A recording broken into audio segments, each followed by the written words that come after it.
Hi, everyone. Good evening. I want to introduce myself. I'm Jen Skinner. I'm a mom of four myself, and I have my registered ECE, and I work at ScholarsChoice here in sales and customer support. And tonight, you're here to learn more about taking learning and play outdoors. I've got a couple notes, housekeeping notes over there. First of all, if you are joining us and you need the professional development certificate, I'm asking you to join us, stay with us for the whole hour. This way, when we see your email and that you've been here with us for the whole hour, and that is the requirement on our platform, we can send you that certificate afterwards. So we can send that to you tomorrow. So I ask you that you continue to engage with us. I am loving all the participation in the chat room. We're asking you though, if you have a question, we want you to put it in the bottom. Go to the Zoom at the bottom and it says Q&A. So click on that. So while Julie is talking tonight, I want you to go in there and write your question in there. And at the end of the presentation, Julie and I will go through those questions and get them answered for you. I know, and I'm very confident that Julie will probably answer a lot of the questions during the webinar, but if you have anyone that wasn't covered, or you have an idea for the next one, please be sure to put that in there. I want to show you that I have some prize options here behind me. I'm not sure if you can see, but I've got a lot of active products here. So at the end of the webinar, we are going to choose 5 participants that has engaged with us. So please make sure that you comment on the chat. And if you have a question, put your question in the Q&A section. What has brought people here? What are you excited about today? Please let us know. And if you like what you see today with the props that Julie shares with you, and if you see things here behind me, I've got great news for you. Because tomorrow, literally the 26th, we are going to have a special Schools Out event, and you can pick it up for 20% as a reward member. 20% off in store and online. And in line, it starts at 11 o'clock tonight. So after the webinar, you're super excited, you can do that, but we'd love to meet you. So make the time, go to your local ScholarsChoice and have that connection, because our sales and our retail staff are experts, and they can share with you special things for your children and the children in your lives. Oh, one more thing. Sorry, Julie, you can't come yet. I need to tell you about our SC Rewards. It's coming very soon to a store near you. And we are going to launch that in July. So next month, we're going to launch that. And it will offer you as our customers more great savings and more benefits and membership. You just got that. We just got it better. We just made it better for you. We have a teacher appreciation. So if you're a teacher, and I know you're there, I'm watching you. Let me see. You're here, your ECEs, you're running summer camps, your teachers, your parents, your grandparents. There are, I think, 900 people signed up for our webinar tonight. So we just want to welcome each and every one of you tonight. I'm just going to see, let's see. You know what? Go through the chat. You can see where everyone is. I'm not going to just point everyone, because they're all across Canada. Canada is here with us. So without any further ado, I want to just welcome Julie Bellar back. She is our Vice President of Sales. She works with us here at ScholarsChoice, but she has a passion. She trains early childhood educators. She is working throughout Canada, and she is now working on her master's in education with a specialization in early learning. So Julie, thank you so much for joining us. We're going to invite her here now tonight. Bye, everybody. Enjoy. Thank you, Jen. Thank you so much. Well, we are really excited to be here tonight. And in particular, the topic for this evening is amazing. So let me just get myself queued up and let's get that picture of me off the screen. So welcome. And tonight we're going to talk about outdoor play. And is outdoor play important? You know, we read about it. Our children should be outdoors more. We're going to give you some stats in a little bit about how much time children should be outdoors. But what I want to tell you is what's happening outdoors is paramount to your children's education, to their health, to their well-being.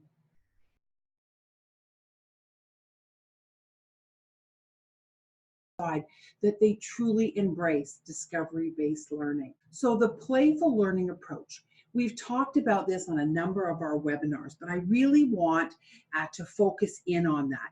So Katie, could you give me a shot of my tray here? We have the Active World tray out here for you today. Just give me a cue when you switched over. Today I have our nice little grass mat here, and we wanted to be outside, but with the weather and with streaming, we really thought that this would be the best to make sure we deliver to you the best possible presentation tonight.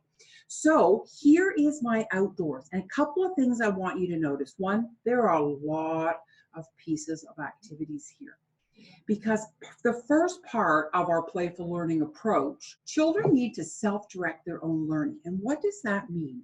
It means that mom and dad, you need to step back. You need to not tell them how to play with things. So if the children are playing with this and they're scooping it, but you've particularly bought these awesome cars, and they're taking the sand out of the bucket and they're putting it on the grass, and you're thinking, oh my goodness, step back. Let the learning happen as they drive the truck over, as they park that truck, as they ram the other truck into it, and they figure out the friction that exists in the sand. It is so important that we allow children to direct their own play. In the picture that's we're showing you here, there's a little boy and a little girl, and then to see the little tiny one coming along. So we have these ramps at ScholarsChoice that you can purchase, and the children are able to construct a ramp in so many different ways. They can pour water down it, sand down it, drive their trucks down it, move their little bodies over it. They can crawl under it. So it has just such a diverse application. But what I really want you to notice when you see the picture is that the children are self-directing their own play. They are doing their own thing, and that we in no way are hampering that. So whether you have a child who wants to scoop, measure, it's all good. And just because I know sometimes in our adult world we think that certain pieces of apparatus should only be used in one way, and we just have to. Maybe I can put it on top of something else, and you have to understand I'm playing. And just before the webinar started, we had a mom who chimed in, and she said, I know outdoor play is important, but I just don't like it outside. I don't like to be outside. I don't like to be watching the children play. And our response to her was, it's not about watching your children play. It's about you playing. And when we talk about self-directing their play, it's not about telling them how to play, but it's still about you playing.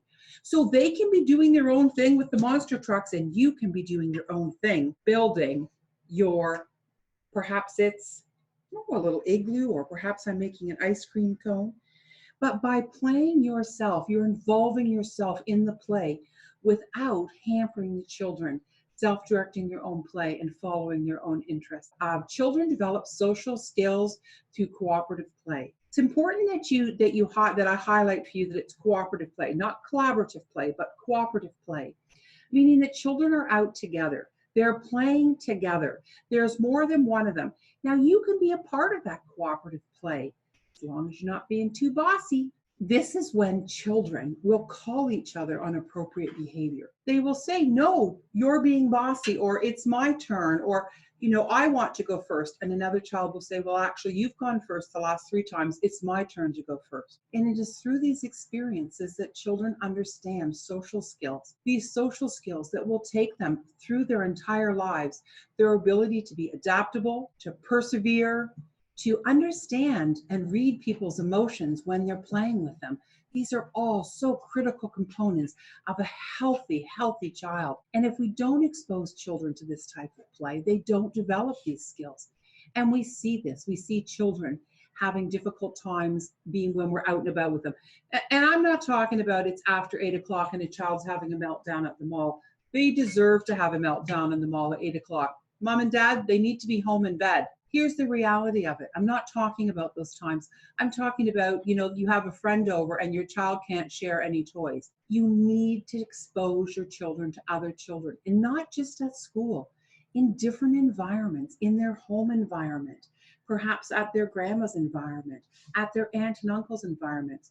The children need to understand that they need to have these skills in many different environments and not just at school. So please think about this, and this is a very important one of the playful learning approach. Just kick my sand off of our converter. Our IT department will be very impressed. I have sand on it, I can tell you that. Children explore and learn with all of their senses. So Katie, can you just give us a shot again of our table here? And I want you to take a look at all of the different things that we have. We have things that are sensory by their nature. We have things that are hard, very hard. We have pieces that are soft and squeezable. And so what we're doing is we're stimulating children's senses. We have things that we can rake with and create different patterns and feel with our senses different experiences. In addition to that, we have some water. Water is so important in play. It just changes things. It's like in chemistry. The only way to change a compound is to perhaps add something else. Maybe add heat, maybe add water. So in this particular case, we can add water to our sand. We can make a puddle. We can see if we can contain that puddle. These are all types of play that involve the senses. Is the water cold? Oh, is lovely and cold. Thank you, Jen. The water in my water bottle is really lovely and cold. Or it could be warm if we were outside. What happens if we leave this outside while we're playing and we come back and touch it a while later? Moms and dads and all of our teacher friends that are here with us tonight, these are the types of things that you can get involved with play. You could leave that water and come back over and say, I think that water's changed its temperature. What do you guys think? And then move on. We can add rocks to our water, which I, of course, am not so great at, as you can see. Lifting, transferring, all of these experiences employ our senses. And so this is the other thing about being outdoors. Your senses are stimulated in a different manner because there's wind outside, perhaps there's rain. In the winter, it's cold. All of these different elements also impact children's senses. So it's so important that when you think about outdoor play, well, do they really need to be outdoors? Couldn't they just take this indoors? Julie, you have this indoors. Couldn't it just be indoors? And I understand what you're saying, but what I'm telling you is that you're adding so much more to the play when it's outside. When children can sit in the grass and feel that in their toes, take off their socks and shoes and explore the cool feeling of grass under a shady tree versus the warm, prickly feeling of it when they're out in the sun. Sensory experiences heighten children's awareness. When a child is learning with their senses, and we've talked about this, there are 5 doors to your child's brain and to your brain as well, and they are the senses. And when we take in information, we take it in only through those 5 senses. And the more senses of the 5 that we are employing when we're playing, the greater opportunity is for that learning to be retained. And Dale's zone of experience tells us that, if we just see it or just hear it, we're only going to be, about 5%. Going all the way up to being involved in the play and actually experiencing all of it with our senses, we're retaining up to 98% of what we're learning. It is very, very important that children learn and experience their play with their senses. Children need endless opportunities for discovery-based play. What is the difference between self-directed play and discovery-based play? This is a question I get asked often, and I wanted to address it tonight. Self-directed play, as we mentioned before, is I am going with my interests. I happen to like horses, so I'm bringing horses into the play. This is self-directing what I want to do. I'm going to go on the balance beam. I'm going to, play in the grass. I'm going to do some gymnastics and somersaults. I'm going to walk on the balance beam. Endless opportunities for discovery-based play is that children have the opportunity to discover new and different things, whether it's in construction and I'm building, whether I'm building through construction and discovering that, jeepers, this is really hard. Why is it not standing up? Well, because I'm using the side that has different ends on it. So I'm not getting that same connection and balance. These are the discovery moments for children to understand. If I want to build a tower that's taller, do I need a wider base? We don't need to tell them. Please don't ever, ever rob a child of the opportunity to discover learning on their own. It is so important that we allow them to make that discovery themselves. Let the tower fall down 10 times. Trust me, I promise, they will develop in their own mind new strategies and employ them and be successful. But if I'm building, then I am learning. I need to have lots of opportunity to discover, can a pebble go on a flat surface? Can I get that pebble to balance? I can. Now, could I get this on top? I can't. But it doesn't mean I can't forever, because I just have to figure out that perhaps I need to put them in a different order. And then what happens when I make a waterfall on them? It is so critical that children have the opportunity to discover for themselves what happens when you pour the water on. Where does it flow? What happens to the water when it gets to the carpet? All of these things are all about discovery-based learning, and children need to have endless opportunities to be able to discover for themselves. And this could be a little bit you consider messy play, but gosh sakes, I'm outside, so it really doesn't matter now, does it? Children need multiple opportunities to express themselves. So what does that mean? Children need to be able to understand that they have value, that their words are important to us. Expressing to your child that you value their ideas, that you like it when they tell stories because they're very interesting. However basic that story is, you need to encourage your children to talk. And when you're outside with new experiences, children have even more opportunities to talk, more experiences, more vocabulary to share, giving you opportunities to talk about that this is a pebble, or this is a disc, this is oval, this is concave or convex. And so we just need to be able to use the language with children. Children don't need us to talk down to them. Don't talk to them in small words. Talk to them in the biggest words that you know. I've said this before, and I think it's perfect to say it again. If children can say Tyrannosaurus Rex, they can say anything. So green, this grass, what color is this? Grass is emerald green. Or perhaps, what is this? What color is this? Is it more lime green? Is it more dark green? Is this purple or is this violet? What color is this? This is actually called Cambridge blue. Children need an opportunity to express themselves. I particularly love singing. I love it when children have an opportunity to share with me their ideas through song. I make up silly songs all the time. We play walking down the balance beam. I'm walking on the balance beam, the balance beam, the balance beam. I'm walking on the balance beam. I'm in a circus. And then the children go, no, you're not in the circus. We are walking a tightrope over a raging river. Don't fall off because the alligators will get us. So when you are with children, creating stories, fantasy, are great opportunities for children to also embrace them and language development and language acquisition, and therefore expressing themselves. But being outside offers so much more. So many more opportunities.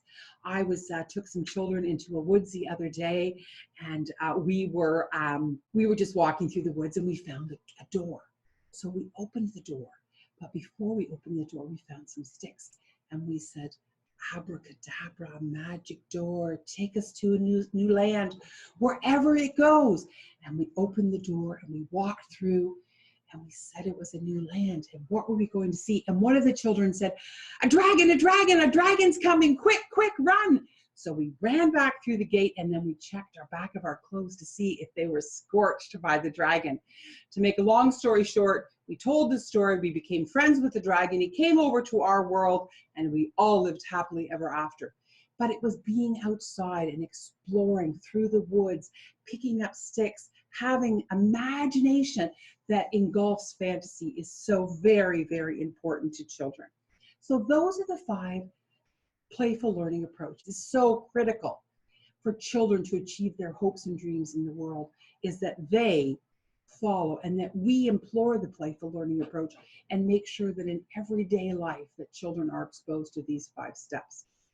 So, state of play. Children are not playing. I put up here, this is a New York Times magazine. The article on the front of the New York Times is, why do we play? Is it important to play? And if you read this article, it goes on to talk about play and how important it is. Play is what we do, people often have said, when the serious work is done. Children play after they finish their schoolwork. Well, I'm here to tell you that play is the serious work of childhood. And all of the rest of it is important, but play is the most important. Why do we play?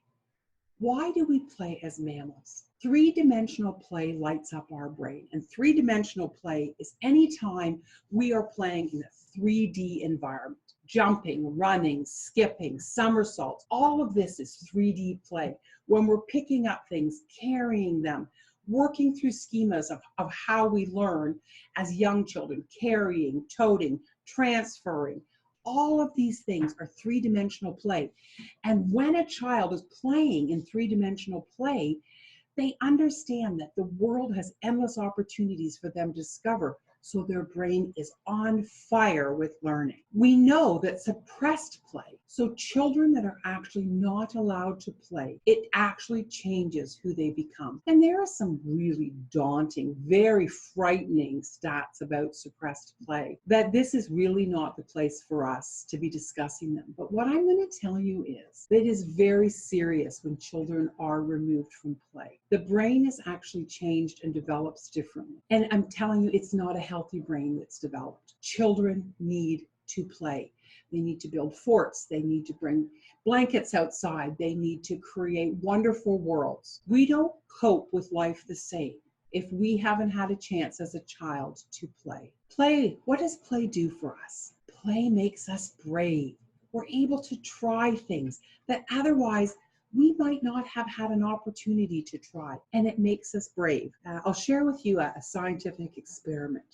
We have exposed 2 rats to a predator. The one rat had never been exposed to play with another mammal, and it retreated quickly into a hiding spot. The other rat had been with friends, had played a lot, had learned in the process of play to be frightened, to retreat, to come back. And so, of course, it scurried away too. The difference was that once the predator was removed, the rat who had been exposed to play was brave. It came back out, it tried again. The rat who'd never been exposed to play never came out and died. You know, heavy, I understand. But why I share this with you is because when children fall down and scrape their knees or their elbows and they get up and it's been an adventure, it makes them brave. They know that they can withstand it, they can get through it, they can persevere it, and this is what play does. We are designed to play our entire lives. So those of you who are watching who are thinking that your role is just to make sure that the children are playing, you are so wrong. If you get out and play, you're going to be a happier adult. We were designed to play our entire lives. We recently put a balance beam outside in our backyard, and I can't get over how much I enjoy it. I enjoy skipping on it, jumping over it, and I enjoy the play as much as the children do. Play is important for all of us, and all of us need to stay engaged in play. Play sometimes as an adult may represent it in having a snowmobile or one of those fun ski-doos or perhaps a boat, but it's all play. And don't forget it. And you know when we say, oh, boys and their toys, girls and their horses, all play. It's all important. And whether, you know, we're girls who like boats or boys who like horses or any way, it's all great, but it's all play. We all need to stay engaged in play. And the more we do as adults, the more the children will model us and also be involved in play. Plenty of play in childhood makes for happy, smart adult lives. And isn't that what we all want for our children? Play makes us adaptable, and play is a transformative force. Play makes all things possible. It really does. You know, I was with a group of children once in a center, and there was 4 children playing together, and one child was particularly bossy. And the other children decided, you're not going to play with us until you stop being bossy. So the other child was very angry, went away, stormed off, told the teacher, you know, they won't play with us. And they said, well, you need to work this out yourselves. End of day 2, still, they won't let him play because this one child wouldn't say, I'm not going to be bossy. Day 3, he comes back, he says, okay, I would like to play with you and I'm not going to be bossy anymore. And they said, we would love to have you play with us. And all 4 of them all grew from this experience. Some understanding that it was okay to have their feelings and their rights heard. Someone else understanding that being adaptable didn't mean that they weren't involved. And they could take the lead and also take a more passive role in the play. It was a wonderful experience to witness for myself and transformative for the children and each and every one of them as they develop their social emotional skills. Play is a transformable force. Does outdoor play affect children's development? Does it really matter if it's outdoors? Play allows children to use their creativity while developing their imagination, dexterity, and physical, cognitive, and emotional strength. Look at this little girl, Avery, as she climbs through this structure that we have. She was able to use her physical skills, her cognitive development to figure out that she could fit through that. It really did make a change for her. And it was interesting, once she did it, the older children all came around and did it as well. So it was really great to see. Play is important to healthy brain development. It is through play that children at a very young age engage and interact with the world around them. This is how children try on the world. This is how children experience the world, is through play. And it is so important that we give them every opportunity. Turn off the screen. Give them lots of things to touch, feel, explore. Children do need a lot of toys. They really do. Can't give a child one toy or a box of Lego and say, play with that for hours. Now, there may be a child that you can, but many children need to move from one toy to the next. Take your tough tray outside and bring your blocks out there with you. But play is important to brain development. And so we need to give children endless opportunities to discover through play. And outdoors is the best place for that to happen. The weather is going to get amazing. And in Canada, we are going to have such a short summer, it feels like this year. So we really need to get our kids outside. How many hours a day do your children spend outdoors? So let's do a poll right now, and you tell us, how many hours a day do your children spend playing outside? So that's great. So we have everywhere from 1 hour to 3 hours? 2 hours. And 4 hours. 2 hours and 4 hours. Well, here's what I'm going to tell you. Children need to spend 5 hours a day outside.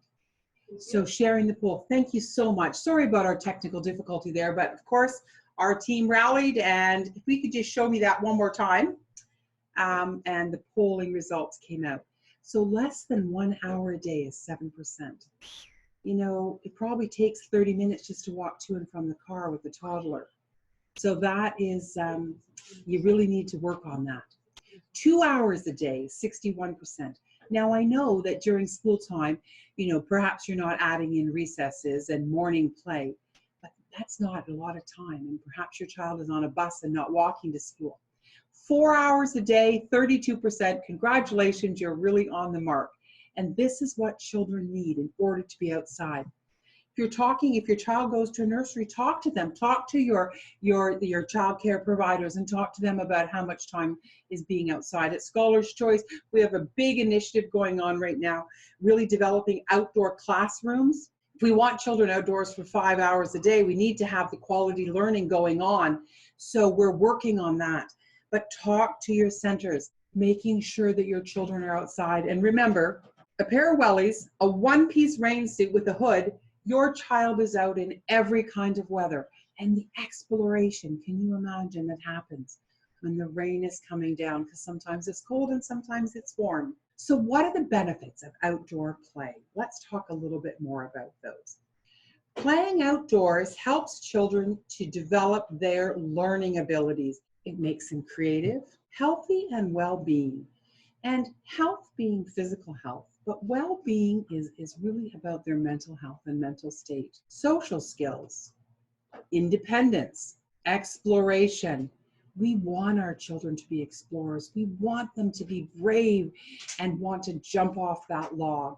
Remember, we need children to be so busy outside learning. So when we talk about it, and I said this a minute ago, children should be outdoors 5 hours a day. So there's your challenge for you for tonight.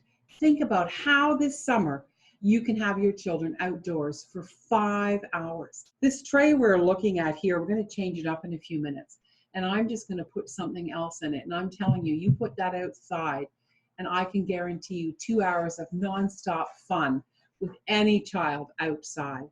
So think about what you're giving your child when you're taking them outside. Creativity, physical health and mental well-being, social skills by being with other children, independence, because when you're outside, you move away from mom and dad or caregiver and you try new things, and children need to feel that sense of independence.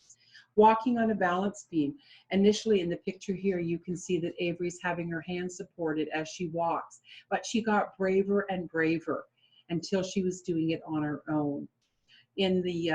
For me looking at the screen, I think it would be the same for you. In the top left corner, you see the more knowledgeable other, the parent squatting down, talking to the children, asking them about what it is that they're exploring. Children need to have many, many opportunities for exploration. And this is what outdoor play gives you that no other play does. Risky play. This is the play that you've heard us talk about. It's the kind of play that makes your heart go boom, boom, boom, boom, boom. It's what you get climbing a tree or running fast or riding your bicycle fast. These are the type of experiences that children need. They need to know that there's the thrill of being alive and the exploration and thrill that that brings. And so here we've shown these great bow and arrows. They're awesome. They're called Bros bows. We carry them, and they're actually two young brothers that developed these. We just love them, and so they're soft on the end. Really, I mean, they're risky, but they're not dangerous by any stretch of the imagination. And you can shoot them, and it is so much fun. Then you see the bottom picture is children just walking along a log. Let your children climb trees. Make sure that the branches are steady, and don't start them off climbing a tree having never climbed anything. Remember that when you start low and small, the balance beam that I have in my backyard is this far off the ground, like to the top of it from the ground.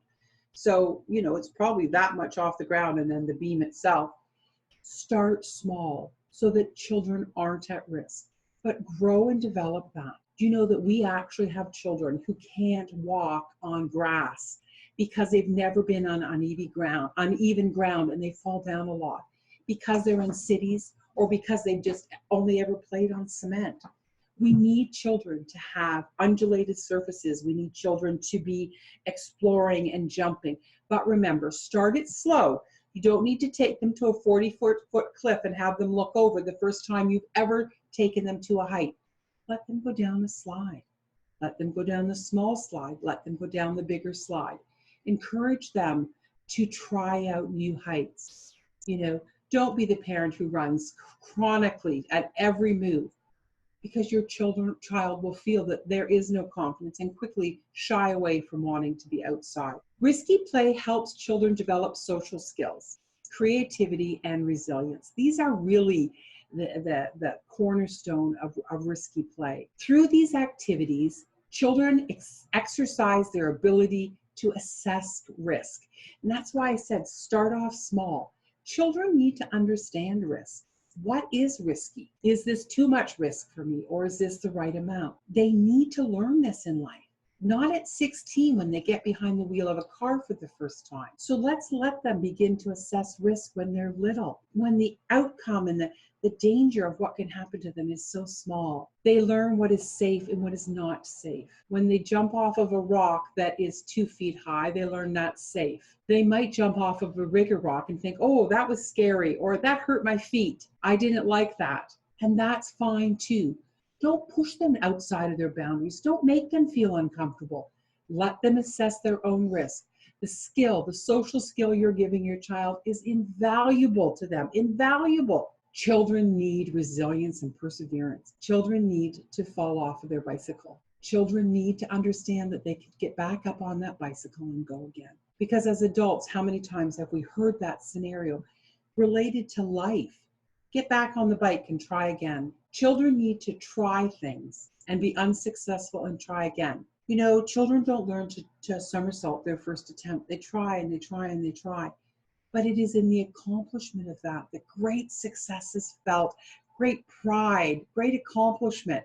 And therefore, developing that disposition, you've heard us talk about this before, of wanting that feeling of success, of wanting that feeling of accomplishment. And then realizing that because they like that feeling, they'll try other things in order to get that feeling as well. Perseverance, trying. Don't be the parent who runs over and picks your child up when they fall. It's okay that they fell. They can get up, dust themselves off, and be back in the play again. You'll know the difference of a real fall. You know the difference of a cry that's real pain. You want to respond to that. But responding to a toddler falling down and running over and picking them up every time doesn't teach them that it's okay to fall and bounce back up again. And if you're out playing and you fall, your job is to be a good role model as well. I'm going to show you some pictures now, so you might want to hold your breath. Outdoor play. It needs to be messy. Outdoor play is messy. So Jen, do you think we can just train this over as I talk about outdoor play? Play needs to be messy. Take a look at the children in these pictures. It's incredible what we are seeing with them. We're just changing this over. And look at that little boy. Dirt in his face, and I'm sure dirt in his mouth, and it's going to be fine. It's going to be fine. He probably won't catch cold this winter because his immunity system is growing every time that he's putting more dirt in his mouth. I remember there was a wives' tale years ago that talked about you had to eat a pound of dirt before you were, successfully out of childhood. So, these children are doing their part. I know it's daunting to see your child absolutely filthy and you're thinking, how do I manage it? I mentioned before, a great one-piece suit and wellies. Take your child to the park, let them get dirty before you put them in the car. Go to the back, get your wet bag, unzip it, pull it down, turn it inside out. It goes in the wash machine. Quick as a whistle, it's clean again, and put the wellies inside and rinse them off when you get home. It's all washable. Prepare yourself, be ready. Don't try and take a child that looks like this into your car. You're going to say, Julie, she's crazy. I'm never doing this again. Be prepared. If you are going to let your child do that, make sure that you have clothes to strip them down in so that it's not a burden for you and that you're ready to be embracing this type of play. But play needs to be messy. Play is not clean. In front of me here, I have some water. Play needs to be messy, and play needs to be, and I was telling you about, do you want to know how to keep your children busy for 2 hours outside? And that it's splashing. See that? Splashing. And it's not just splashing, it's bubbles too. This is the kind of play that ignites imagination and makes, I can't not break the bubbles. It's impossible. We need you to understand that play needs to be messy. It's not all about being clean, because without the mess, you miss out on that whole opportunity for exploration and see all kinds of things manage to get wet and still work. Play needs to be self-directed. The children need to be able to decide that they want to slide through that muddy bank. And some children don't want to. Some children just want to observe, and that's okay too. But removing the opportunity for them to choose is not okay. So, self-directed play. Children need to get messy, and they need to be able to decide for themselves. Play needs to be self-directed. They need to decide for themselves. Children will have different limitations, for how messy they want to be, and that has to be okay. Go to a rugby game and watch adults play. It's amazing, amazing. I wish, you know what, I wish I had put this picture of my eldest son on here. It was a rugby match, and he was just covered in mud, covered in mud. Couldn't have been happier. When he was in university, all levels of age love to play, love, love, love it. Think about when, if you're a golfer and it's raining outside, how many of the golfers still go out and golf in the rain? All kinds of them. They do. They have all the right gear, they go outside and they golf and they're having a great time. So remember, as adults, if we don't mind, neither do children. Play needs to be discovery-based. Play needs to have opportunities for them to pour, transfer, squirt, as well as, whatever opportunity exists for them. Play needs to stimulate the children's senses. And so as we showed you before, and I see Jen, I think she's going to have a little surprise coming for us again, but things need to be poured. And here, in order to get their senses going, we've added some pink water, and then the whole tray is covered in water, and now we can mesh and smash and play. And again, play needs to stimulate children's senses. Well, what more to stimulate children's senses than, bubbles? Bubbles, adding small things, putting shaving cream in this tray and then having them just go to town and pour all over it. I can use this now? Oh, and so having things that children can squirt and things that children can pour, all make for. How much of this fits into this beautiful gold container? And how much of it can I add? Because I'm going to be making some magical soup for the giant that lives next door. This is what children need for play. This is what play is about.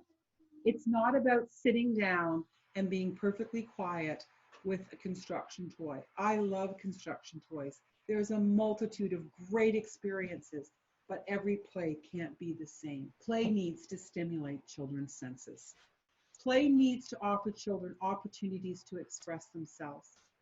And you notice that we talked about the playful learning approach, and this is echoing it all again, because the playful learning approach is what play is. An outdoor play is simply play taken outdoors. And it can be a little bit messier, and it can be a little wilder, and it can be a little riskier because it's outdoors.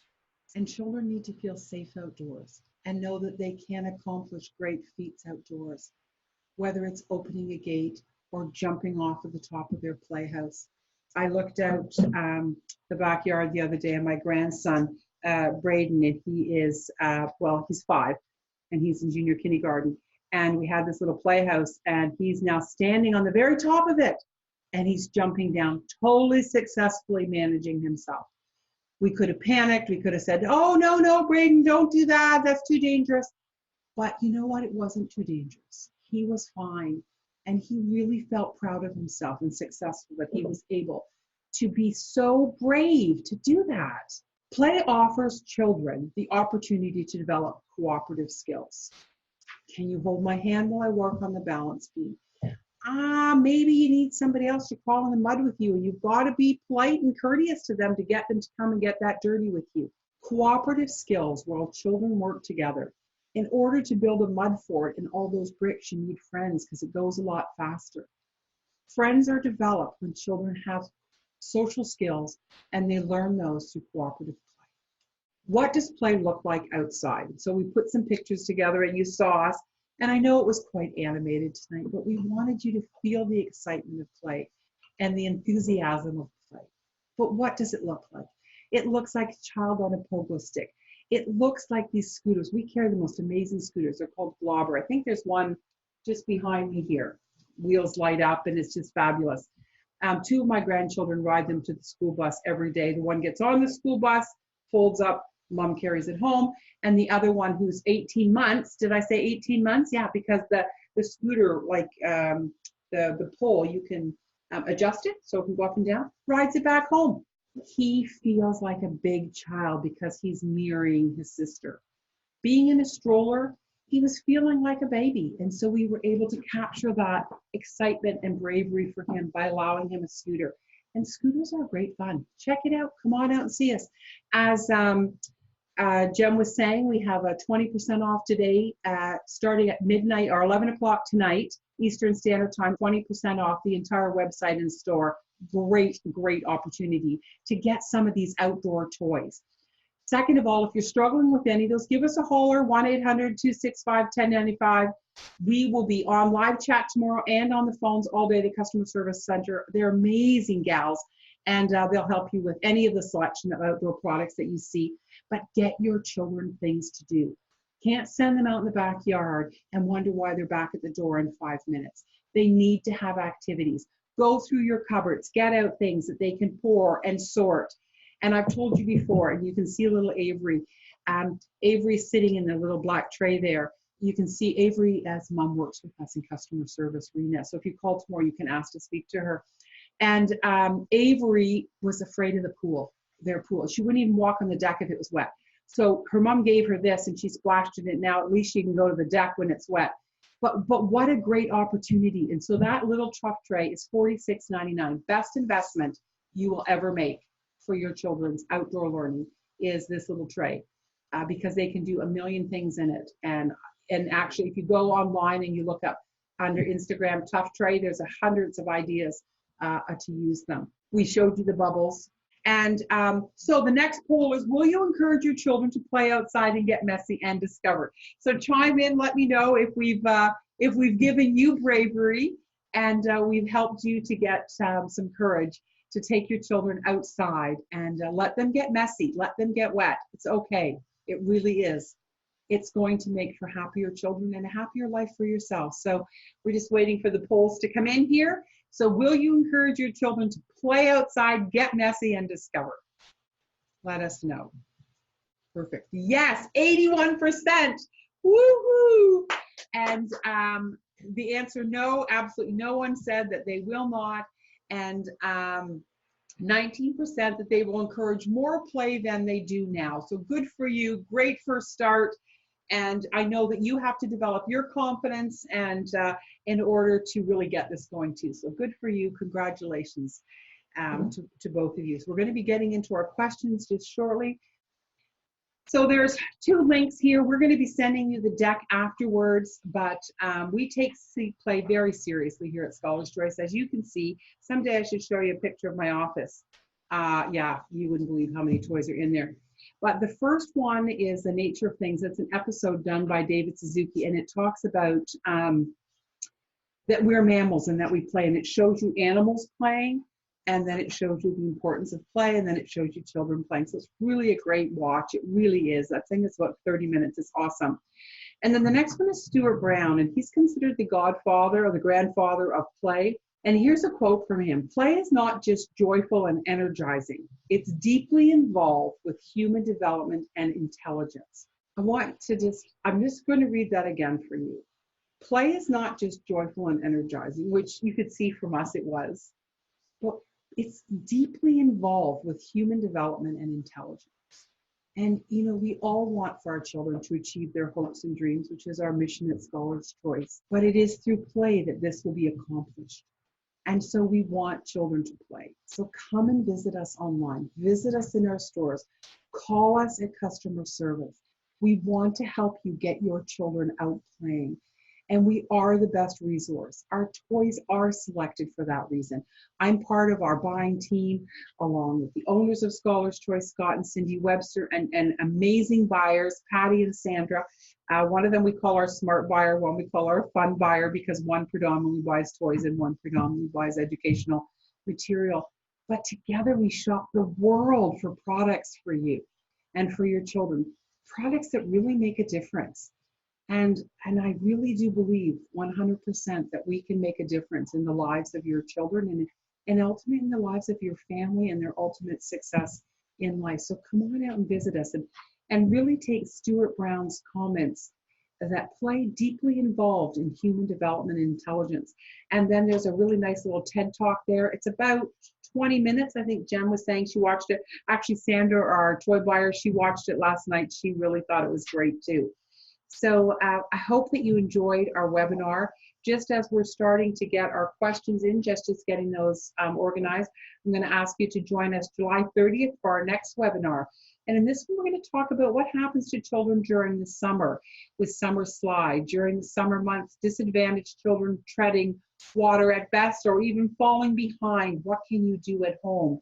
And we're going to use the playful learning approach to really help make sure that they are getting, they're keeping up on their schoolwork, keeping up on their learning. And we're going to be using that playful learning approach. It's not about just a bunch of pages with a pencil. Now for older children, I do think some of that's worthy, but you know, 2/3 during the summer account for about 2/3 of ninth grader achievement gap in reading is because of summer slide, because they don't read all summer long.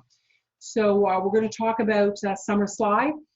If you have any ideas for future webinars, I know we're going to do one about math coming up and one about phonics, reading, teaching reading, what you can do with young children to encourage reading and develop those early literacy skills. So if those resonate with you, let us know. If there's other topics that you think would resonate with you, please let us know too. So Jen, are you with us now? I am. So Hi everyone, here. You come on over here, Julie. So got this whole space here. yeah, so I know that we're going to do some giveaways here. So do you want to do those first before the questions all start coming in? Yeah, just so you know, we're going to pick 5 entries here of people that engaged. But I want to let you know that you may not get one of these things behind us because Julie and I take some time and we are going to email the winners, and you can let us know what ages your children are or the children in your life, and we are going to specifically pick something up for you. Yeah, that's really going to work for them, because up here, let me just show you, this is very fun. This is an axe throwing. This is really fun, and it sticks to the wall, which is really great fun. We have some bubbles. This is fabulous for balance and spinning. It's a spooner board. You rock on it. You can see that it's great for the winter and the summer, so awesome. There's a pogo board up here. There's a pogo trick board with the ball on the bottom of it. And we even have some nice cork blocks that will float in water. So lots of ideas for outdoor play. The best game, oh my goodness, everybody's going to be upset that I tore this off, but it's important for you to see. This game is a little mesh round circle, and you bounce the ball off to someone else and then they do it to you. It's really fabulous fun. Packs up into that little red case. We'll make sure someone, if someone's old enough, child, we'll make sure somebody wins that. We love it at our house. So who won? Okay, so we have, congratulations, Sarah Brown, Lord Blythe, Michelle Friedrich, Alyssa Martle, and Heather Henderson. Congratulations to those 5. Now, I'll make sure that these stay out of the water and not and not get, oh, thanks, Katie. Okay, it's time for question and answers. Thank you so much for staying with us. I know it's a couple minutes to 9, but we're going to go through some, so stay with us if you can. Okay, so we have a question here from Frances. She says, how do we explain and convince other educators to allow the children to take a lead and think outside the box when it comes to play, especially outside play? I find that I'm usually on a different page compared to my fellow educators, which makes it then difficult as I feel the children do not benefit. Well, I think that most of us in early learning have certainly been exposed to Piaget and Vygotsky, and Vygotsky very much, talks about the child taking the lead. It's not that, I mean, I do believe in teacher-supported play, whereby I set up a provocation like the water table and put out different things in order for children to begin to explore. And then I step back. So I get them involved, and then I retreat and allow the play to take whatever direction it can take. So I would say the best thing to do is to continue to model. Frances, if you're interested, I could give you some great articles that you might be able to share with them. Encourage them to come on to our platform. Encourage them to come to our webinars. This webinar and the past 4 webinars are all going to be posted for you. So you could share those with your team there and encourage them to understand that children need to take the lead, that children need to be, that teacher-led play is, or teacher-directed play is really not, we know that children don't learn as well. Children learn in the best scenario is when it's teacher-supported play. That is the best possible scenario for children to learn in. So, you know, teacher-led play is if you open it up and you pour the information in, and it's just not as successful. So if you want some articles, send us an email. I'll send you some, but also encourage everybody to, oh, thanks, Emily. She's getting me all queued up here with lots of other things. Thanks, Emily. And, but we will make sure that, guys, are we going to be including the links to the past webinars, do you know, on the email that goes out? We can absolutely do that. Oh, thanks, Emily. So we'll make sure we do that so that you can share those with your friends. So Julie, we have another question from Laura. How do you get those who do not understand the need for risk taking? And one that goes with that is, how do you get over the barriers of other biases? So again, you talked about modeling, how to convince parents to make sure their children come dressed for rain or shine. Mm-hmm. So let's talk about the risk to start with. And I mentioned this, is start with very small risks. Start with jumping off of something at school. You know, you might hold the child's hand if they ask for it. You know, don't offer it if they're not asking. But, you know, allow small, very small, risky play to begin, and teachers will develop a sense of, oh, that really did go quite well. Maybe I could allow that to be. And maybe even encouraging a tray like the one we showed you with some water in outside and splashing, just so that they feel, they understand that you know, oh, the child might slip in the water. And you know, I think that you have small incremental changes. You can't take people from having to being risk averse to having them, you know, jump off the top of the playhouse that I was sharing with you. And don't think that my heart wasn't going a little pitter patter, because I'm thinking, oh, his mother's going to kill me if he breaks his leg. But I think that, of course he didn't, because he has been jumping off of things for so long. He had the skills to jump off. And this is what's really important. Children learn things incrementally, not just in great big bounds. So start them off as small, start the risk off small, and your teaching partners will see that things went well, and then they can, and the children will push the teachers for more and more. As far as rain, I'll tell you what, we sell those one-piece suits here at ScholarsChoice, and we sell them to centers and whole great big huge swaths of centers. So think about one, getting them for your own child, because it changes your world. It really does. Bathing suits in the real heat, and these things in any other kind of temperature. And remember that send one with your child to school with rain boots. Leave them there. Children need these things to be able to play. And also no sandals that aren't appropriate for play. Make sure that they are sandals that do up, not flip-flops, not little Birkenstock looking things. Those are not play shoes for children. Children need shoes that are done up, that they can run and jump and participate in when they are at play. That's excellent. If you can't get outside, Julie, due to weather, what kind of natural materials do you recommend to bring inside to make up for the lost outdoor time? Well, I know in Canada sometimes it gets so cold we can't take the children outside. So I bring snow in, and it's really fun. And again, not to just, you know, it doesn't have to be this tray. It can be any tray you have, but this one is particularly awesome. And bring snow inside. Bring in molds, cookie cutters, let them make things like that. Bring your clay over to the snow. I would say that's a really great one. And they're just, you know, there could be snow everywhere outside. You bring it inside and you think you just recreated the earth. They're so excited because they never think about that's an opportunity for them. That snow inside is just different feeling. The other thing I think is that we have lots of great blocks. You could bring in wooden blocks. We talked about the cork blocks, but really any blocks that you have outside.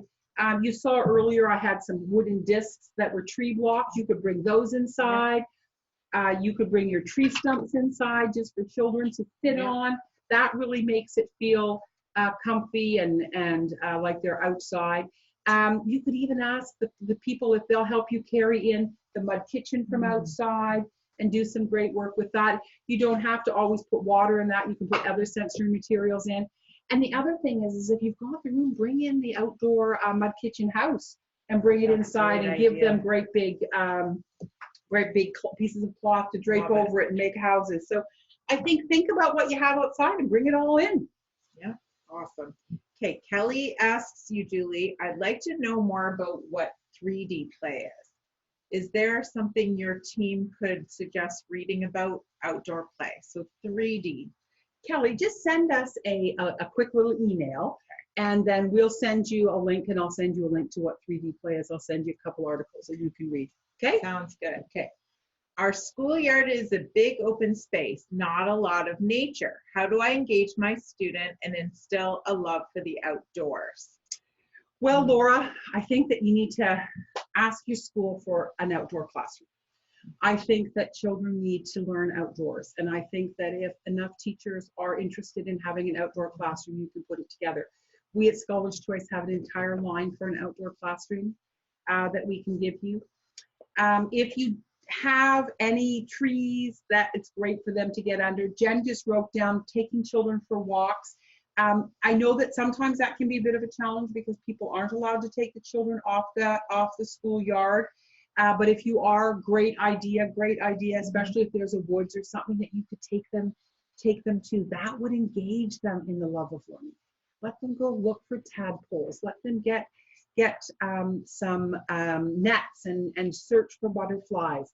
But in the lack of being able to do all of that, take them outside. Let them run. Take out water.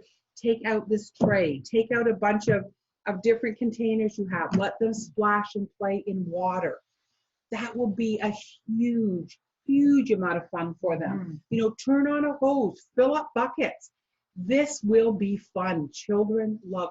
There's like, I just want to just keep getting this water because it's just fun. And you need to understand that children will think it is this way too. And you know, like Jen had colored this pink for us. You could color all sorts of different colors. And this is just water. Yeah, just water with some food color. Coloring. Or not even food, or was it watercolor? Whichever, watercolor. whatever you have. Coloration. Yeah.